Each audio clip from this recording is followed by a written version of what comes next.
Physical media man, physical media man, physical media man. What'd you buy?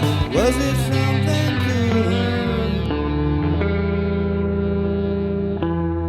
good? What's up, guys? Physical Media Man back here again for another Physical Media Man Monday video. I have some movie reviews. This may be just the month of May. I'm quite a bit behind. So I watched 11 movies in the month of May, only 13 between June and July. So we'll see where we are on time-wise. This might just be May only, or I might include all three. If it's just May only, I'll do a separate video for June and July together, since there weren't too many titles watched. Before we get started, make sure to like, subscribe, comment, leave feedback, do all that good stuff down below. I'll leave the links to my Instagram page, my Physical Media Man Store Instagram page, my Facebook page to the Physical Media Man / Physical Media Man Store, my Facebook page for non-media related items, the Hodgepodge Garage, my email, my eBay, and my Letterboxd account, which these have all been included on. At the moment, I haven't gone back through and added my ratings, and I've been doing a good job of actually putting when I watch the movies on there that night or whenever we watch, but I haven't been adding reviews, so I need to do that at some point too. But at least I've been keeping track of what I've watched. So without further ado, so the month of May was the Kentucky Derby, and I believe the Belmont or Preakness, whichever comes next. I think it's the Preakness? I'm not sure. So the weekend of the Kentucky Derby, we watched Seabiscuit, which I didn't know this story too well. For some reason, I thought that Seabiscuit had won the Triple Crown. Not to spoil anything, but I guess I am spoiling it. That's not quite the case. But really enjoyed this movie. Tobey Maguire, Jeff Bridges, great cast. Chris Cooper plays the trainer of the horse, Jeff Bridges the owner, and Tobey Maguire the rider of the horse. So it was a good excuse to check this out finally. It looks like it came out in 2009, and I'd always heard good things and definitely enjoyed it quite a bit, so I'm giving it 3.5 stars. Next up, the next day, had heard good things from friend of the show, Cody. I know, I think a few other people had talked highly of this one. We got Bullet Train with Brad Pitt. Really enjoyed this one too. A little bit different. Just a lot of fun though. And so Brad Pitt plays like a hitman or an assassin, and he's on a train and he has to do something, has to retrieve something, and there's other people that are trying to do the same thing, or some crazy things happen, and I really had a lot of fun with this one, so giving it a 3.5 as well. We watched quite a bit of good things in the month of May. So next up, we went to the theater and watched the Super Mario Brothers movie finally. Really enjoyed it. Had a lot of fun watching it in the theater. I plan on picking it up at some time. It's definitely one of the best video game movies, and I thought the performances were great. Voice-wise, like who they picked was great choices, and the movie was quite a bit of fun. I enjoy the original too, or the older kind of live action one, but this one was definitely better and quite a bit of fun, so I'm giving it 3 stars as well. Next up, we watched Ticket to Paradise with George Clooney and Julia Roberts. They play a divorced couple in their college age, or just graduated from college. I think she graduated from law school, and she was going to take the bar. Their daughter ends up getting engaged on like a after college celebration. She goes on vacation and falls in love with some guy, and they get engaged and are going to get married. So the parents fly to where the wedding's going to be, and they end up being on the same flight, and it's pretty predictable, but it was okay. I gave it 2.5 stars. it wasn't not worth the watch, so glad we checked it out. Next up, we also watched House Guest with Sinbad and Phil Hartman. Phil Hartman's kind of like or not Phil Hartman.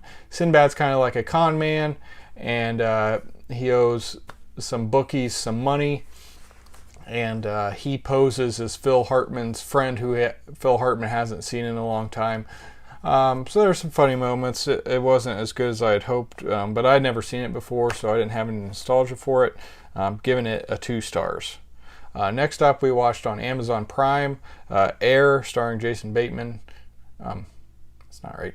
Matt Damon. Yeah, Jason Bateman's in it.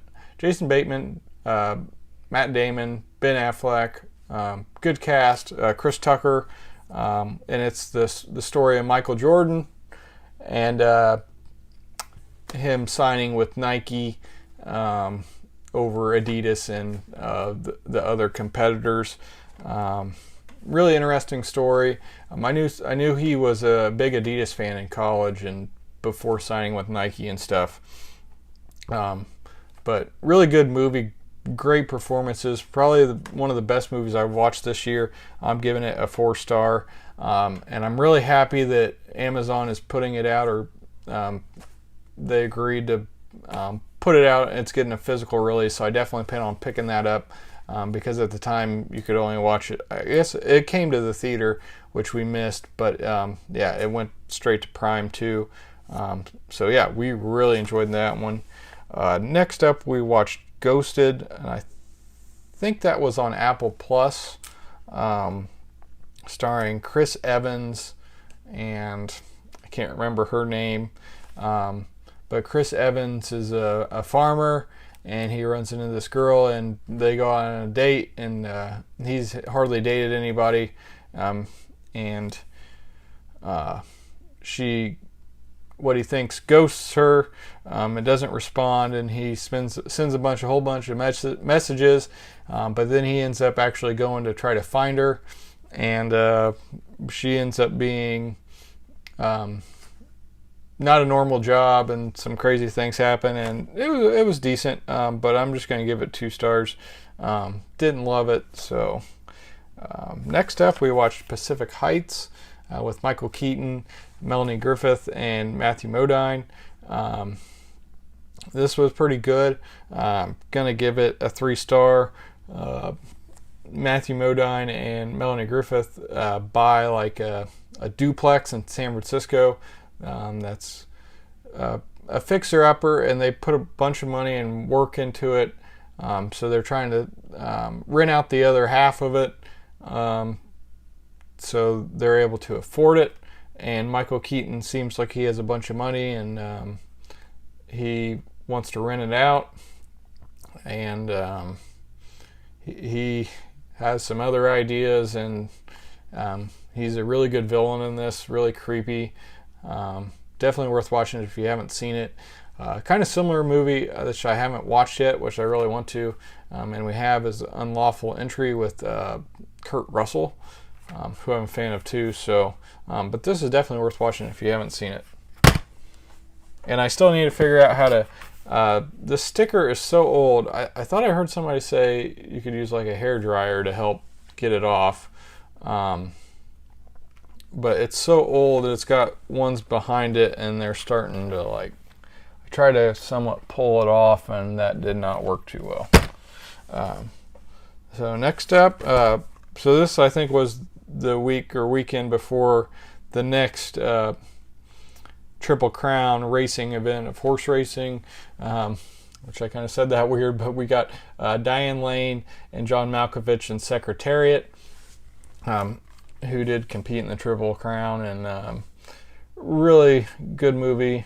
Disney put this one out, but Diane Lane and John Malkovich are both really good in it, and it's a really good story, really interesting, and really well done. So giving that one a 3. So glad to check both of those out. I did kind of think Seabiscuit was a little bit better, so that's why it's getting that extra half star. Next up, we watched Tommy Boy, which friend of the show and fellow YouTuber Broken Cinema or Unbroken Cinema, Joey Evans. He's had different YouTube names and everything like that, but he's a big movie fan. He sent this my way after watching one of my Blu-ray collection videos, and I didn't have this. I just had the DVD, but big fan of Chris Farley and this movie, and it was a lot of fun revisiting this one. Still so great, so many great scenes and lines, and just a really good movie. So giving that one a 3.5. And lastly, we watched Vengeance, which is a BJ Novak written and directed movie. He also stars in it. He is a wannabe podcaster, or he was a writer and wants to be a podcaster. And there's this story he goes to investigate, and a bunch of crazy stuff happens. And it was he was dating or had a one-night stand with this person in New York or wherever he lives, and she goes missing or dies, and he goes to Texas, where she's from, and talks to her family, and it was pretty good. I'm giving it a 3 stars. So I think I'm just gonna do the month of May for this video, and do June and July for a separate one. A lot of good stuff watched in the month of May. Not a ton of titles, but 11 movies, which isn't too bad for the kind of pace we've been on. But some stuff. I don't plan on getting rid of any of these. I only had these as physical titles, and I do plan on picking up at least Air, maybe Vengeance if I could get it for a good price, and definitely Super Mario Bros. So yeah, hope you enjoyed this. Hope you get some good recommendations from this. And thank you for subscribing. So this is Physical Media Man signing off. Physical Media will never die. Physical Media Man. Physical Media Man. Physical Media Man. Yeah!